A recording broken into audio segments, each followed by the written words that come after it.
Welcome back to another episode of Leverage Addict Podcast. I'm your host, Blandon, and today we pivot from our usual focus on property and finance to something even more fundamental, the very foundation of wealth building. But why? Well, 24 months ago, we started a new business, Wealth HQ, and you can see the sign behind me. And our mission was to help clients set up the right financial foundations. And with over 5,000 conversations with Kiwi families now who want to do better financially, we've actually learned something critical. And this is it. The main obstacle to growing wealth isn't about resources, but usually lacking a solid foundation. Now, many actually hesitate to invest in properties or feel stuck in their journey, not due to inefficient equity or servicing, but because their financial base isn't set right. What do I mean by this? There are clients that we talk to, they can borrow the money, they've got equity in their property, but it's that feeling, I know I'm earning a decent amount of money, but finances always just feel tight. You might know what I'm talking about. So in today's episode, we are going to dive into why mastering the foundational principle is key to unlocking the financial options you and your family deserves and help you get out the rat race. It's not just about earning more, but smartly managing and growing your wealth. So let's get started. Now, I want you to consider this story, and it kind of perfectly illustrates this. It's a family that arrives in New Zealand with less than $1,000. You probably heard the story. You probably know somebody. They had language barriers. They had to just take the low-paying jobs and embrace it. And yet they managed to climb the property ladder. They transformed their financial destiny. And what is their secret? If you ask them, it's usually really simple. Like, hey, we just spent less than what we earn and we look to invest the difference. And it is just that. But here's the challenge for most of us. In an era where interest rates are on the rise, managing to just save is already hard enough. So how could we apply this principle? That's where the genius of the Barefoot Investor, this is the personal finance book, one of the best sellers in the world, come into play. And he emphasized on the theory of income allocation strategy. So a quick plug-in, if you find the tips in this video or podcast helpful, I just ask for one thing, and that is to share it with one person that's also going to find value from it. It could change the trajectory of their financial future as well. So going back to this income allocation strategy or theory, another word for it is the 3-bucket strategy. It's a very powerful financial tool for money management. You essentially split your income into 3 buckets. The first bucket, we call it Pay Future Me. It's dedicating 20% of your income towards investments for the future self, right? Like your retirement or the options that you need for your kids. It's not just savings, but actively growing your wealth. You need to put the money not in a savings account. The next bucket is what we call Pay the Now Me, which is about 30% of your income. This is to fulfill immediate desires. It's about finding joy in the present without compromising your future financial health. This balance is actually crucial because it helps you sustain motivation and happiness. It's kind of like the cheat meal, right? If you just force yourself to eat just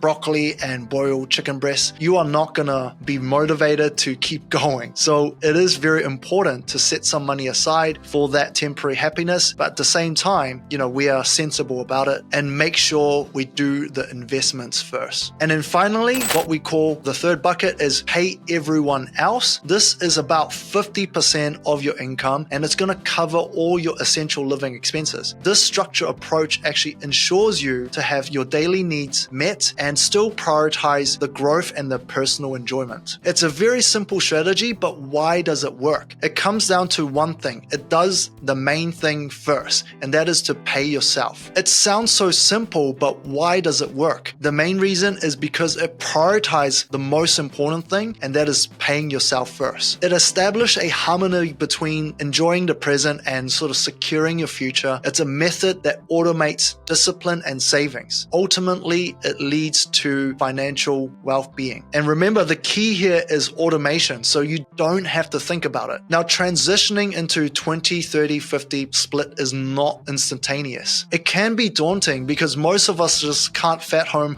where we're going to find this extra money to put into investments and savings. But here's the truth, right? No one started at the ideal allocation. They have to start somewhere, and it begins with an honest assessment of where your current financial state is and what you need need to change right now to make that goal a reality. So you might start with something lighter, like make your split 5% into investments, 15% into emergency savings, and 80% on your living expense. Maybe you start there. Then you slowly make those adjustments as you go, and this is going to get you closer to the ideal. And this journey is more about progress, not perfection. So again, your step one is very simple. Consider where you are right now on the spectrum, sort of like no investment versus 20%, which is the ideal. If you can adopt smaller, manageable milestones, you're not just dreaming about financial freedom or the financial options you have for your family, you're actually actively moving towards it. Now, some of us might feel overwhelmed. That's why we have created like a simple financial quiz that comes with a planner and is designed to help you identify your current standing and navigate towards your ideal income allocation with ease. I've added the link in the description below. And as we wrap up today's episode, remember that the path to financial options is paved with informed choices and strategic planning. If you want to dive deeper into these strategies, you don't always have to go alone. You can reach out to us and see how our advisors can help you. I'm Blandon, and thank you for listening to another episode of Leverage Addicts. Here's to making informed financial decisions and living the life you've always wanted. I'll see you guys in the next episode.